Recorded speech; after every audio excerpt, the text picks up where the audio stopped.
I just want to say congratulations to the Indiana Fever on winning that Commissioner's Cup tonight, just now.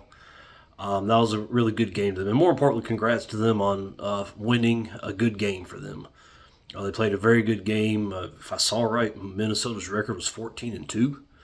I might have misread that, but I don't know. I was kind of watching on my phone, and they got down big early, down 13 points. I thought, man, they're just not that good. Minnesota's going to demolish them, and that didn't happen. They had a little bit of luck there because Minnesota did go cold. Poor Nafisha Collier, she just could not hit anything. She tried. She had some good looks. She worked hard, but man, she couldn't put anything through the hoop. she, no matter how much she tried, but it was just one of those nights for her. But very very proud of the Fever.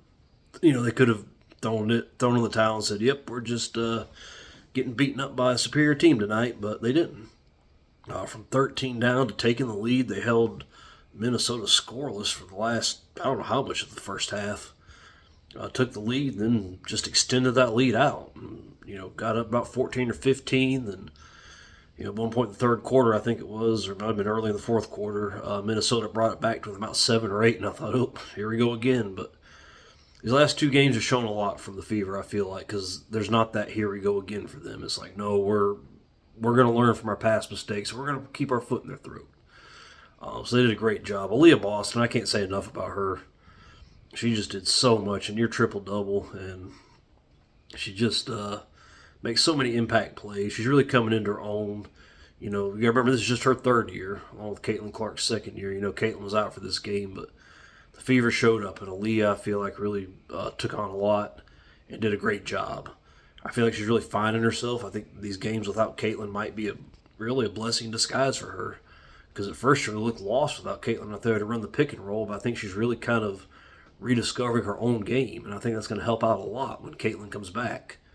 And it shows that they can keep Caitlin out and let her get back to full strength. This is a 44-game season, so they can keep her out for a few more games if they need to, and kind of ease her back into it, and then build up to build up to being a part of the team in time for the playoffs. So I really think that's going to be good. I think that can be a good thing for them. Like I said, Aaliyah Boston's definitely going to be a cornerstone for this team if they're going to be great, especially if they're going to be great for a long time. Caitlin's going to need her. She's going to need Caitlin. Everybody's going to need everybody. And like I said, that was just such a good team effort. Natasha Howard, the rightful MVP, she's done a great job. I'm very proud of the way she's hung in there and stuck it out, and she's really, really finding her role in this team. It was a little bit rocky in the early going, but she was not DeWanna Bonner. She didn't quit. She kept her head down, kept digging, and she's done great. And I really think she's kind of found her place, and her role in this team. And it's a good one. It's a very impactful one. And it's one that we need. And so I'm very, very happy we picked her up. I know she's taken some grief a little bit this year, but like I said, she's a veteran. And unlike DeWanna Bonner is also a veteran, she hung in there.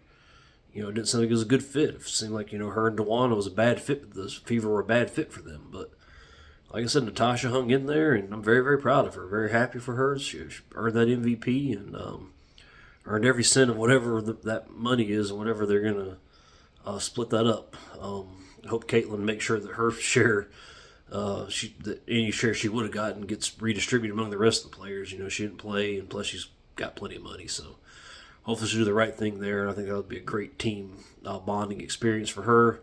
It was good to see her, being that happy for everybody else. They did it without her, and she couldn't have been happier. So that just shows you, where her priorities lie, which is winning, whether she's doing anything or not. So I know she's a competitor. I know she wants to be out there competing, but that was good to see. It's good to see, her getting along with everybody, too. But what a team, just very, very happy. I really feel like they're coming together. A lot of changes in the off season, and now a lot of in season changes with Caitlin getting hurt and DeWanna quitting, and now we have Ari McDonald back. Ari is she's just amazing. They call her a pest on the broadcast. Well, that's a good thing if she's on your side. It's always good to have the pest on your side. So great. Made a lot of really good shots and played very tenacious defense for the smallest girl out there. Kelsey Mitchell had one of her usual just hitting the money shots when they count. Hitting some big shots, getting her points, and just, again, throwing her body in the lane against the much bigger people and making it work. I also want to give a shout out to Leah Boston for backing down or backing Nafisa Collier down and, hitting the bucket, drawing the foul, or just drawing the foul, I think it was, and then, Nafisa jawed at her and she turned around and jawed right back. So good to see some teeth from her. I feel like sometimes she's a little bit too, you can tell she's a very nice and very well-spoken person. She's very much not the WNBA prototype. Like I said, a very sweet personality, very nice person, very well-spoken. And but it's good to see in the heat of competition she can have some teeth to her. She's going to need it out there. So glad to see that. But yeah, Ari McDonald, Kelsey Mitchell, very, very, like I said, you can't understate what they've done. The Hollywood Blondes, Lexi and Sophie. Sophie had some big shots. Lexi kind of iced the game there at the end, although I think it was probably already over by that point. But, still doing great jobs, both of them, playing the defense and spot-up shooting and, providing their role. They understand their role, and they do it well. They're all about the team success, and that's what you need. That's what every team needs. And I really feel like these last two games you've seen a team find itself. Like I said, they've the last game when they blew a big lead again, but then came back with it and won. I feel like that was a big moment for them. When they beat Dallas, when they blew the big lead and Paige Beckers was on fire, but they held firm and came back and took that win. I feel like that was a big thing. And this one going down so early in Minnesota against a very good Lynx team and coming back, that's big. That's the kind of stuff that really builds confidence and really builds your team up. So, like I said, just super, super proud of all of them. Looks like Stephanie White's actually, learning from some of her past misgivings. Let's see how that goes. Hopefully she can keep that up. But I feel like, her rotations were solid tonight. I feel like she left anybody on the bench or kept anybody in too long. So that was a good thing.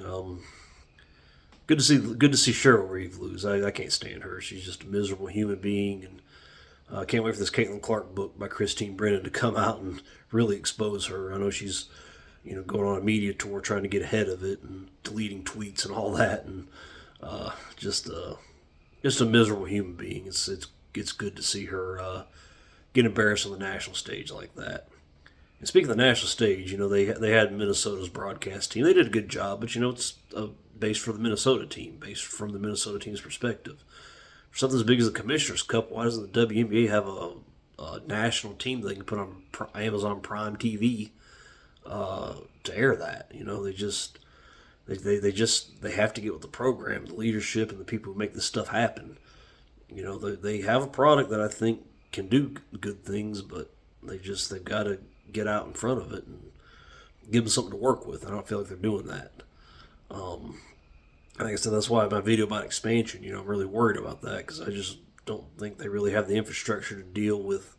They have a hard enough time dealing with the 12 or 13 teams that they have now. Last year and this year, now it's 13, and they're going to have 2 new ones next year and 3 more by the year 2030. That's I don't know if the league can handle that. I think they saw this boom with Caitlin Clark and just kind of said, all right, we're going to throw a bunch of teams in the Midwest and a few in other places that already have teams. They're putting Portland up there in the Northwest, where they already got Seattle and now Golden State.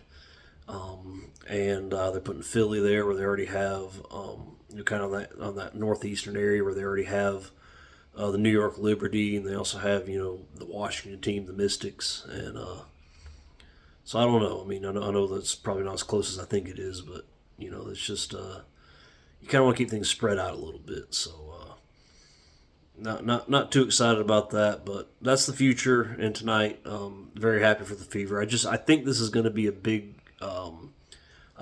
turning point for them in the future. Last game and this game, and I feel like this is going to be something that can really, spur them on to have a really good season. Like I said, they can, rest easy and make sure Caitlin gets nice and healthy before taking her back. So congrats to them. Thank you guys for watching, and I'll talk to you later.